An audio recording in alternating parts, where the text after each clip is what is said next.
Hello guys, good morning. Ayan. So, papunta po kami ngayon ng Singapore. So, from KL, 4 hours yung biyahe mula doon sa KL hanggang sa Singapore. So, ginawa ko para hindi kami mahirapan. From KL, nag-rent ako ng sasakyan papuntang Singapore. So, ayan. So, ang na-rent namin na sasakyan is van siya. Ayan. So, ito si Kuya driver, yung ano namin, driver. Hello? Ayan. Ayan sa mga tulong. Ayan si nanay, si Kobe. Ayan. Oh my God. Ang gising lang. Ako actually, kagigising ko lang din. Gising lang si Kuya driver. And ako. Grabing experience ito. So, ang mangyayari po kasi local si Kuya. Local Malaysian siya. Pagdating sa border ng Singapore, magpapalit na driver. So, magpapalit tayo ng Singaporean driver na friend niya doon para ayan, makapag-tour tayo ng Singapore. So, napaka-bless ko kasi napaka-swerte. Ayan, kasi hindi na kami nahihirapan unlike na mag-bus kami.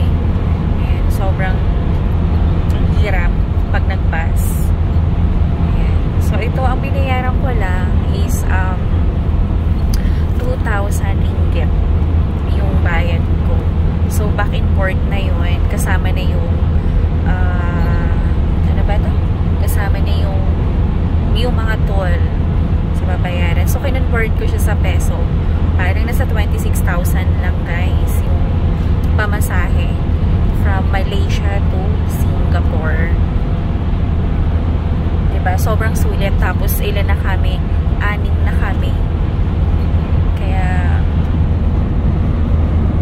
talagang talagang kami, kumbaga guided talaga kami dito sa tour namin sa Malaysia to Singapore para hindi din kami mahirapan. Ayan, kasi lalo na kasama namin si nanay. Meron minsan nagdadaing siya, masakit yung paa niya, pero go pa rin talaga. Ayan, so ito yung actually kanina pa kami nanggaling ng Malaysia. Umalis kami doon sa hotel ng 8 AM. So, ngayon is na, 10:36. So, actually, kanina pa ako tulog. So, kanina pa kami nasa daan. Ito, pagising ko, ito na lang yung naabot ako. Ito na lang po yung video ko. Para mapakita ko sa inyo yung itsura ng Malaysia going to Singapore. What is place is this? Pago. Huh? Pago. Pago? Yeah. P-A-G-O-H. Pago. Okay. So, we're here at Pago. Ayan. Johor. Johor. Okay. So, nasa Johor, kami ngayon? Johor, Malaysia. Ayan. So, dati, nung pumunta kami ng Singapore, pero kasama ko nun si Kobe, si Manuel, and ako, ginawa namin, from KL naman nun, dumaan kami ng Legoland. So, from Legoland, so kaya naman kami ng bus going to Singapore. So, hindi tayo dadaan ng Legoland kasi last time na dumaan kami, parang hindi naman siya ganun kaganda. Ayan. Sa akin lang yun hindi ko alam sa iba kung maganda para sa inyo. Kasi noon kasi, usong-uso yung mga Lego toys. Kaya na-attract kaming pumunta ng Legoland. The Legoland still existing? Legoland? Yes, Johor. In Johor. Okay. So, ayun yung mga bus. Siguro yan yung mga bus na galing ng Singapore. So, later guys, ayan, ang inaalala ko pagdating ng Singapore, wala na akong signal. Kasi wala akong SIM. Pero, hindi naman ako nag-aalala kasi itong sasakyan na to, hindi naman kami iiwanan, no? And, ang Singapore, hindi ka naman maliligaw doon kasi small city lang siya. Kaya, pwede kang mag-taxi anytime you want, ganyan.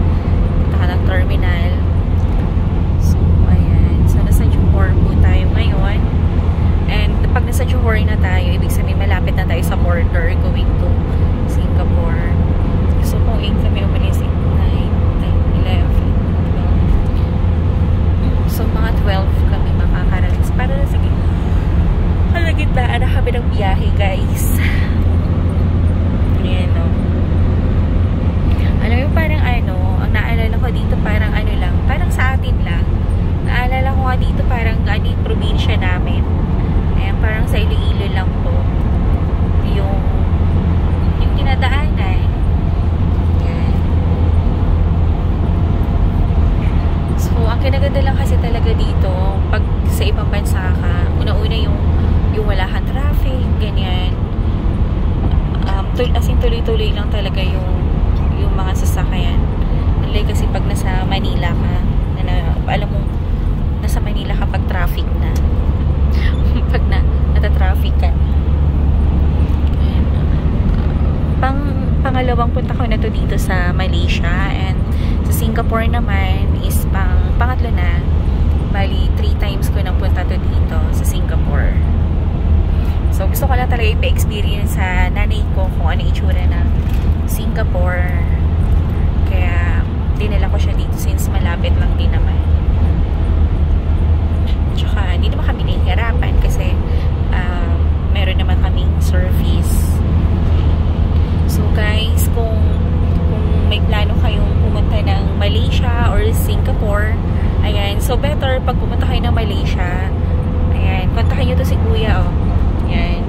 Actually, si Kuya, ngayon lang siya nag-drive sa amin dito sa ngayon. Pupunta kami ng Singapore.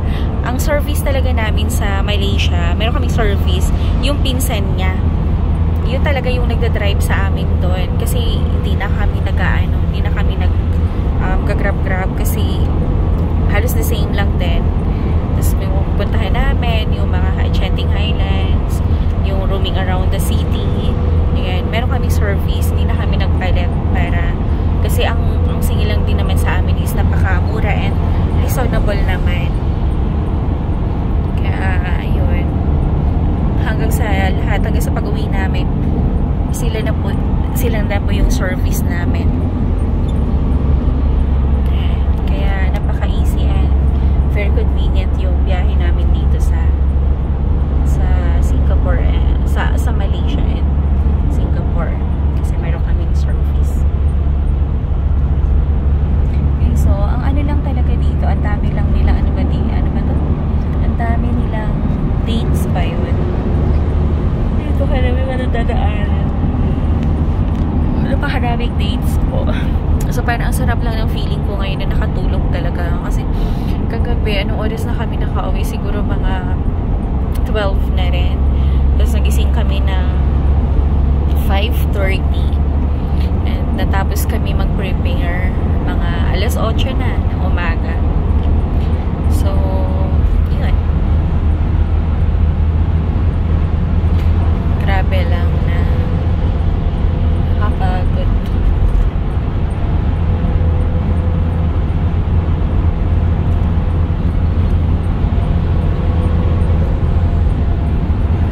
So far, nag-enjoy naman kami sa biyahe namin ngayon. Lalo na si nanay, sobrang saya kasi nga nakita niya yung ate ko. And hindi siya makapaniwala na nakarating siya ng Malaysia. So talagang may bonus pa. Punta kami ng Singapore. Madala ko siya ng Singapore. So yun yung pinakamasaya din sa feeling ko na masaya yung nanay ko. Ayan, may Shell din dito. Nakita natin may Shell gasoline station din. So, international siya. So, Persimpangan Matcham. Sa Persimpangan Matcham. Nakita ko lang. Ayan, ang importante naman sa akin yung mapasaya yung nanay. Ayan, so ito guys, we are exceeding Johor Bahru. Ayan. Yun talaga yung self-fulfilling sa akin. So, napakasaya ko kasi hindi lang isang bansa na dalan ko sa nanay ko, kundi dalawang bansa. So, dito ko na i-end yung video ko guys kasi baka maubusan na ako ng memories. Ay, memory pala, sorry. Not memories. So, again, tandaan nyo to si Kuya para pag pumunta kayo dito ng Malaysia, siya yung kukontakin nyo. Or yung pinsan niya, just message me. Ayan, paikutin ko ulit. Kamusta naman yung mga tao sa likod? Lahat is mga tulog. Mga tulog, guys.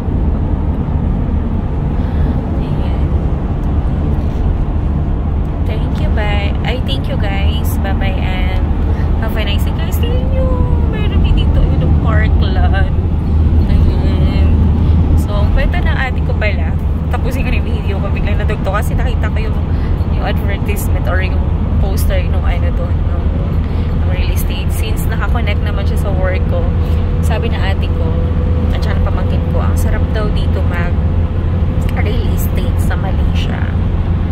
Kasi ang dami daw talagang bumibili.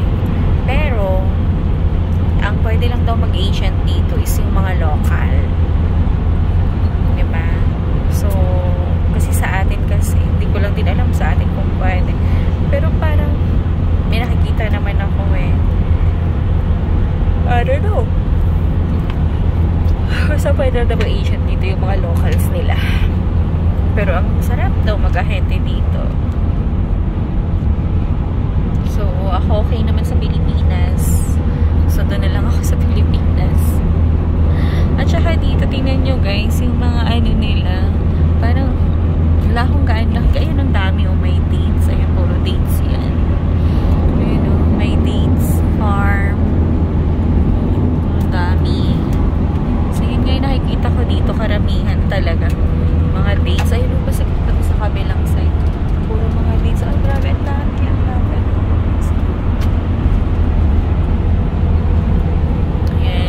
Pag nandito ka sa Malaysia, parang nasa probinsya ka lang din.